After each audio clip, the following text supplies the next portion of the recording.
assim a palavra do nosso Deus: depois que Moisés, servo do Senhor, morreu, o Senhor falou a Josué, filho de Num, auxiliar de Moisés, dizendo: Moisés, meu servo, está morto. Prepare-se agora e passe este Jordão, você e todo este povo, e entre na terra que eu vou dar aos filhos de Israel. Todo lugar em que puserem a planta do pé, eu darei a vocês, como prometi a Moisés. O território de vocês irá desde o deserto e o Líbano até o grande rio, o rio Eufrates, estendendo-se através de toda a terra dos heteus e até o mar grande na direção do poente do sol. Agora, capítulo 24.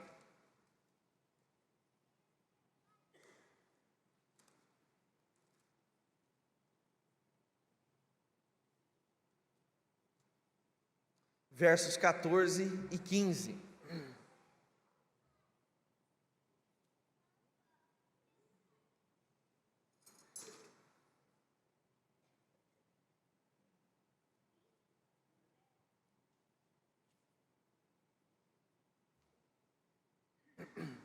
(24, 14 e 15). Agora, pois, temam o Senhor e o sirvam com integridade e com fidelidade. Joguem fora os deuses que os pais de vocês serviram do outro lado do Eufrates e no Egito, e sirvam o Senhor. Mas, se vocês não quiserem servir o Senhor, escolham hoje a quem vão servir.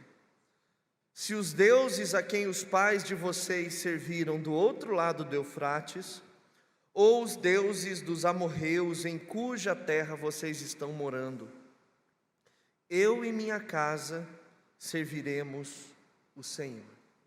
Vamos orar?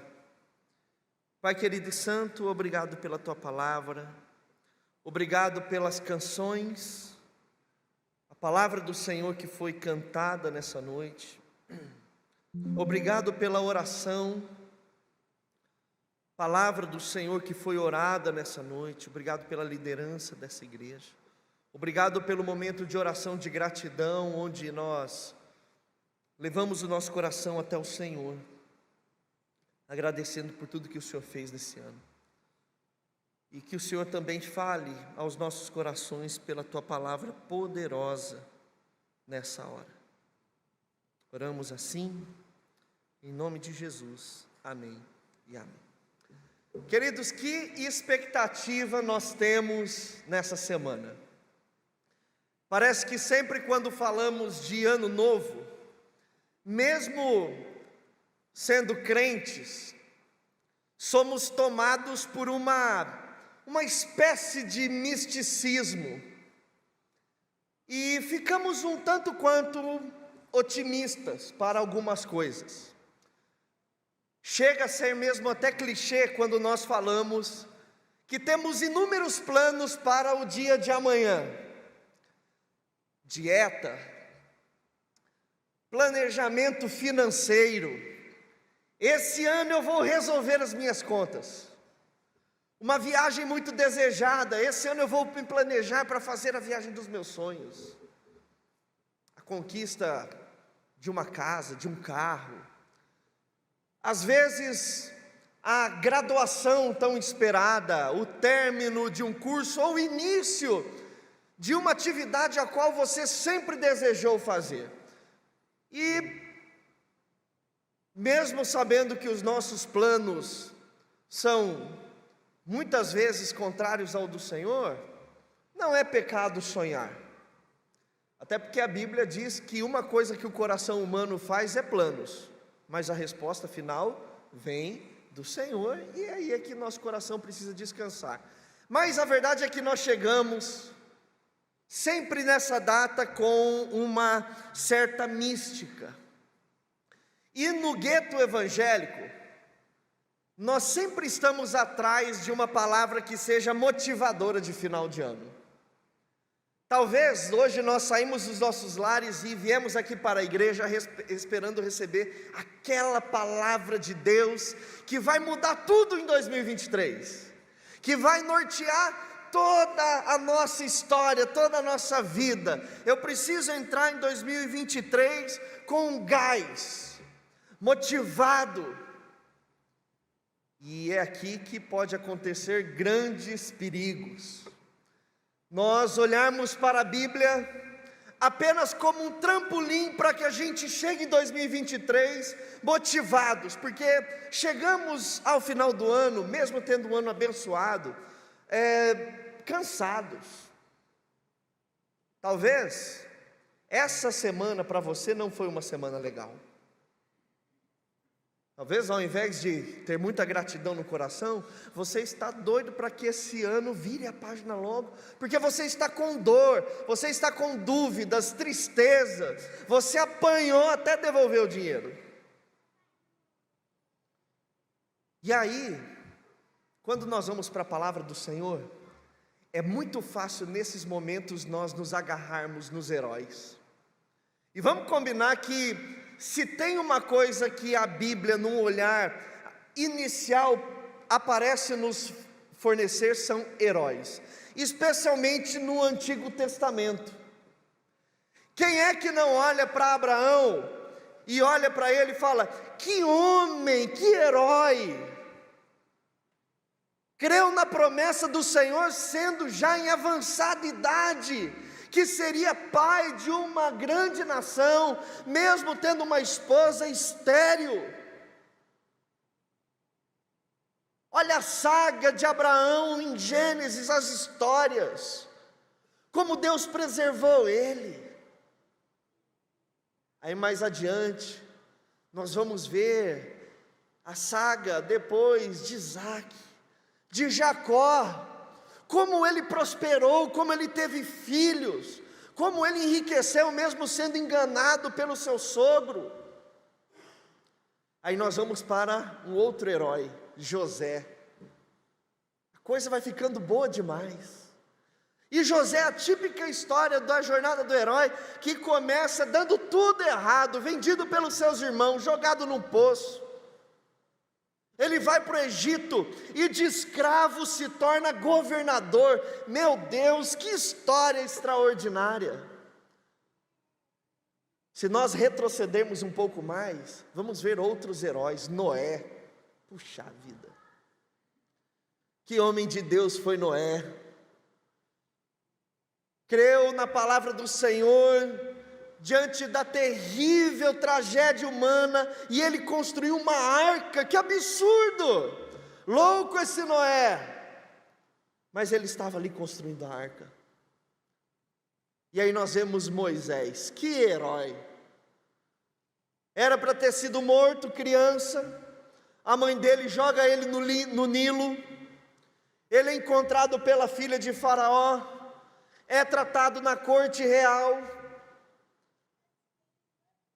mas ele tem aquela essência do seu povo hebreu, e ele vai descobrindo isso, ele foge, ele volta como o libertador, e ele vai arrebentando com tudo, porque ele vai na força do Senhor, enfrenta Faraó, e Deus manda praga, e ele vai e guia o povo pelo deserto, e no deserto ele estende o seu cajado, o mar abre, e ele atravessa o mar vermelho, e ele fala com Deus, Deus manda maná, cordonizes, as sandálias não se desgastavam, Deus provê água no deserto. Uau, que história maravilhosa! E aí nós olhamos para Josué, outro grande herói, um homem de guerra, que ele entra e tem o privilégio de conquistar a terra que Deus há muitos anos atrás havia concedido primeiro a Abraão. Josué tem o privilégio nele de cumprir a promessa de tomar posse da terra prometida. E quando nós olhamos o capítulo 1 de Josué, nós vemos palavras motivadoras demais. Se você acompanhar comigo, o verso 5: ninguém poderá resistir você, Josué, todos os dias da sua vida. Assim como estive com Moisés, estarei com você, não te deixarei nem o abandonarei. Seja forte, seja corajoso, você fará esse povo herdar a terra. Verso 7, tão somente seja forte, muito corajoso. Verso 7, o verso 8, não fui para isso que eu te ordenei. Verso 9, seja forte e corajoso, não tenha medo, nem fique assustado, porque o Senhor seu Deus estará com você onde quer que você andar. Gente, esse é o tipo de palavra que nós gostaríamos de receber num culto de ano novo. Eu chegaria aqui e poderia falar assim: olha, assim como Josué, ninguém vai resistir você nesse ano de 2023. Aonde você pisar a planta do seu pé, será seu, tome posse e creia. Nesse momento, era o momento que você falaria: amém, eu creio. Mas irmãos, por mais que nós nos inspiramos nos heróis bíblicos, nós buscamos encontrar, às vezes, lições que são apenas morais da jornada de um herói, queremos isso para a nossa vida. Nós vamos perceber que o livro de Josué, ele é muito mais do que isso. E na verdade, na saga de Deus sobre a humanidade, não existem heróis, existem apenas coadjuvantes. E na saga do Senhor, Ele é o protagonista e o herói da história. A história de Josué, meus irmãos, que muito provavelmente você já deve ter lido algumas vezes na sua casa, a ênfase não está sobre Josué, por mais que ao nosso olhar ele pode ter uma perspectiva heróica, mas a ênfase está no fato de Deus continuar cumprindo a palavra dele, geração pós-geração. Os livros chamados históricos do Antigo Testamento, eles estão lá não para nos oferecer heróis, não para oferecer Davi, Débora, Sansão, Gideão. Eles não estão ali para nos prover heróis motivacionais. Eles estão ali para mostrar que Deus permanece o mesmo ontem, hoje e eternamente, que a humanidade pode passar, heróis podem tombar, mas o Senhor continua em pé. O Senhor continua em pé. E quando nós olhamos para o livro de Josué, nós vamos ver que o povo da aliança, povo que começa lá com Abraão, que é assistido e sustentado pelo Deus da aliança, que está cuidando e levando esse povo para cumprimento da sua promessa. A partir desse relacionamento, é totalmente necessária uma resposta da parte daqueles que estão debaixo dessa aliança. Porque quando nós olhamos para heróis como Josué, e fazemos apenas uma análise moral, o que seria uma análise moral?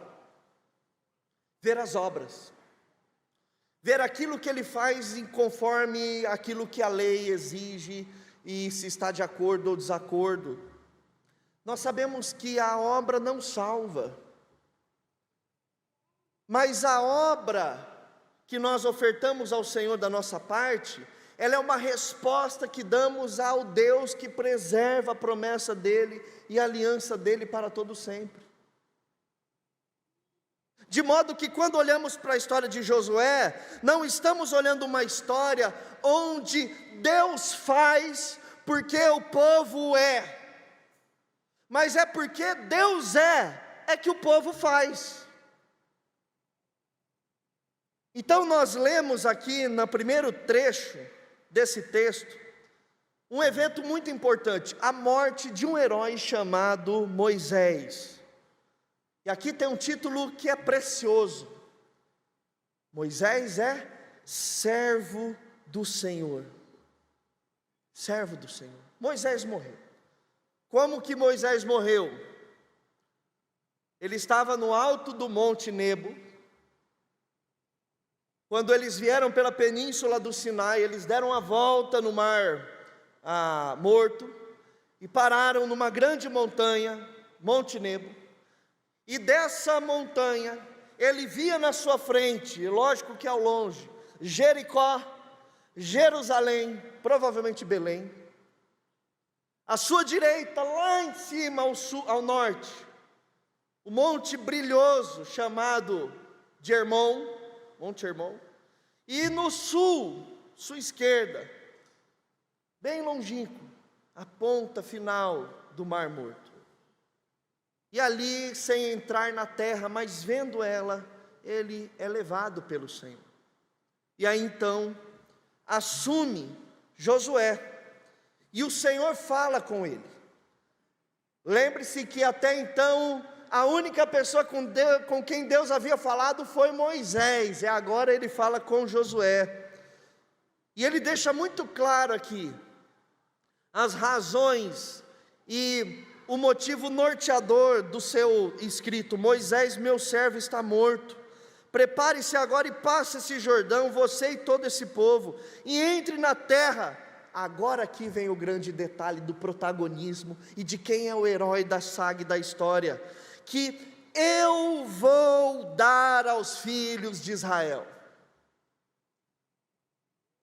Para que a gente vai ficar olhando em Josué, se a vitória quem dá é o Senhor? Para que olhar para os heróis, se nós olhamos para aquele que é quem de fato derruba as muralhas?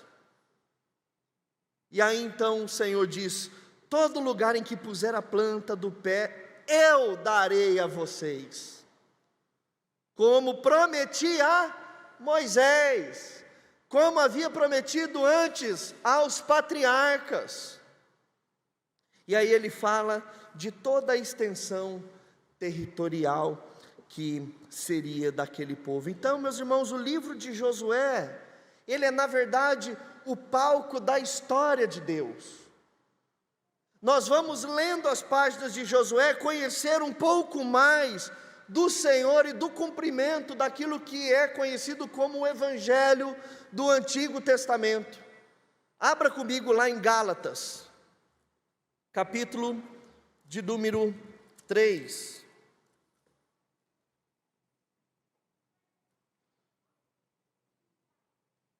Gálatas,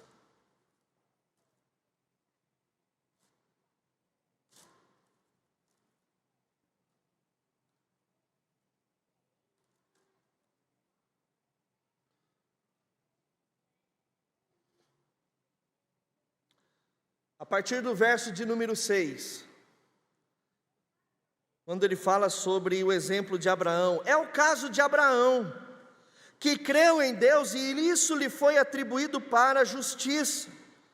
Saibam, portanto, que os que têm fé que são filhos de Abraão. Ora, tendo a Escritura previsto que Deus justificaria os gentios pela fé, prenunciou o Evangelho a Abraão. Ou seja, o Evangelho não começa ali no Novo Testamento, ele já é anunciado lá em Abraão, plano redentor de que o povo tomaria posse da terra, como uma alusão também ao povo de Deus nessa terra, que tomará posse da terra prometida, quando a eternidade. Essa é a boa notícia, é o Evangelho. Nós não iremos para o inferno, nós não iremos para a condenação máxima, nós iremos para a nossa Canaã celestial. Esse é o Evangelho, é as boas novas firmadas em Cristo Jesus. E ele continua, prenunciou o Evangelho a Abraão dizendo: em você serão abençoados todos os povos da terra. O texto que está lá em Gênesis capítulo 2, verso 3. De modo que os que têm fé são abençoados com o crente Abraão. Por isso que nós não podemos nos deter à figura de um herói, mas nós temos que ler o livro e entender que o protagonismo das nossas vidas e da história da humanidade é sempre do Senhor. Vamos ler um outro texto também, Atos, capítulo de número 13.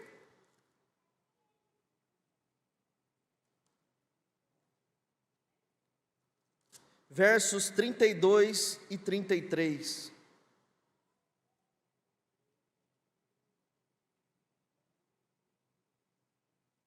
Atos 13, 32 e 33. E nós anunciamos a vocês o evangelho da promessa feita aos nossos pais, como Deus a cumpriu plenamente em nós, seus filhos, ressuscitando Jesus. Até aqui. Queridos, agora o último texto, Hebreus capítulo de número 4, para que a gente consiga formar essa ideia em nossa mente. Olha que interessante que o autor de Hebreus ele diz: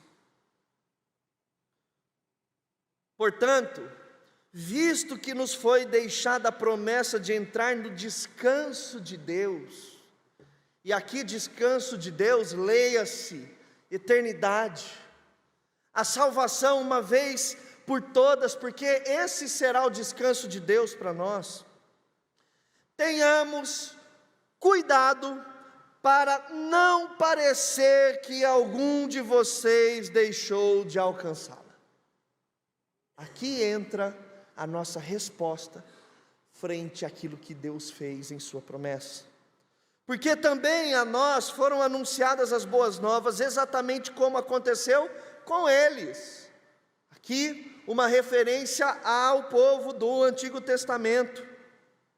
Mas a palavra que eles ouviram não lhes trouxe proveito, porque não foram unidos por meio da fé com aqueles que ouviram. Então, até mesmo dentre Israel, o povo, havia aqueles que eram unidos pela fé à mensagem e aqueles que não. Porque como se dava a salvação no Antigo Testamento? Olhando para a promessa daquele que viria. A cruz estava adiante. Como se dá a salvação hoje? Olhando para a cruz que veio. A promessa que foi cumprida. Mas sempre a necessidade da cruz. Da cruz. Nós, porém, cremos, entramos no descanso, conforme Deus disse: assim jurarei na minha ira, não entrarei no meu descanso. Agora olha lá no verso de número 8. Ora, se Josué lhes tivesse dado descanso, não falaria posteriormente a respeito de outro dia. Portanto, resta um repouso sabático para o povo de Deus, porque aquele que entrou no descanso de Deus, também ele mesmo descansou de suas obras, como Deus descansou das suas. Portanto, esforcemo-nos por entrar naquele descanso, a fim de que ninguém caia segundo aquele exemplo de desobediência. Porque a palavra de Deus é viva e eficaz e mais cortante do que qualquer espada de 2 gumes, e penetra até o ponto de dividir a alma e espírito, juntas e medulas, e é apta para julgar os pensamentos e propósitos do coração.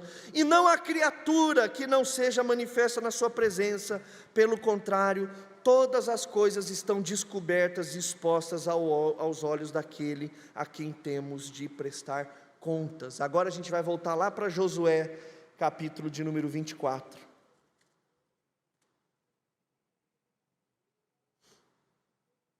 Irmãos, volte lá, Josué capítulo 24. Nós já estamos caminhando para o final. Josué aqui, entendendo o Evangelho, a promessa de Deus, entendendo a linha histórica do que Deus estava fazendo, Josué mesmo, ele não se considerava um herói, ele não considerava-se a última Coca-Cola do deserto, lá da península do Sinai e da Transjordânia. Ele sabia que estava ali, porque foi incluído graciosamente pelas mãos do Senhor. Mas ele sabia que nada escapa aos olhos de Deus. Ele sabia que diante desse Deus tão extraordinário e maravilhoso, uma resposta precisava ser dada. E o que Josué está fazendo com o povo aqui, é aquilo que diz no texto que nós lemos, lá em Hebreus, não dando descanso para o povo, não aliviando, mas dizendo assim: agora pois temam o Senhor e sirvam com integridade e com fidelidade, para que vocês entrem na aliança. Não, porque ela está sobre vocês, porque Deus tem sido cuidadoso, generoso. Sirvam com integridade e com fidelidade, joguem fora os seus deuses que os pais de vocês serviram do outro lado do Eufrates, do Egito, e sirvam o Senhor. Mas se vocês não quiserem servir o Senhor, escolham hoje a quem vão servir: se os deuses a quem os pais de vocês serviram do outro lado do Eufrates, ou os deuses dos amorreus em cuja terra vocês estão morando. E aí nós vemos a resposta de Josué diante desse Deus maravilhoso: eu e minha casa serviremos o Senhor. Irmãos, para concluir, para ficar claro para as nossas vidas, qual é a mensagem de ano novo para nós? Eu gostaria muito de chegar aqui e falar assim: olha, tome posse da tua terra, Deus vai te dar tudo aquilo que você quiser, Deus vai estar contigo, assim como Ele fez com Josué, Ele vai fazer com você. Todas as Jericós da sua vida serão derrubadas. Mas eu estaria sendo desonesto, estaria sendo mentiroso, porque não é isso que a palavra diz. Mas a grande mensagem de ano novo para nós nessa noite, para 2023, é uma pergunta. E a pergunta é: frente à aliança de Deus com você, frente ao cuidado de Deus sobre a minha e a sua vida, diante daquilo que Deus tem feito por cada um de nós, e aquilo que Ele já fez na eternidade, que foi arrancar você do laço do inferno, da morte do diabo, qual resposta nós daremos ao nosso Deus nesse ano de 2023? Eu não quero chegar aqui e falar assim: pare de fumar, pare de beber, pare de assistir pornografia, pare de ser corrupto, pare de sonegar impostos. Eu não quero chegar. A pergunta é: tudo que Deus é, leva a nós respondermos a Ele como? Será que diante daquilo que Deus é, nós estamos dispostos a responder a Ele jogando fora os nossos deuses? Será que o Deus da aliança é digno que nós escolhamos hoje servir a Ele e não aos deuses do outro lado do Eufrates? Será que o nosso Deus é digno no ano de 2023 de receber de nós um serviço de integridade e fidelidade? Será que o nosso Deus no ano de 2023 é digno de receber da nossa boca a seguinte frase: eu e minha casa serviremos ao Senhor? Sabe que tipo de crente nós devemos ser? Tipo de crente que respondemos diante da grandeza do nosso Deus. A resposta que nós darmos ao nosso Senhor mostra o quanto Ele é grande ou pequeno em nossas vidas. Que essa pergunta seja a pergunta que nos norteie durante o ano de 2023. Que Deus nos abençoe em nome de Jesus.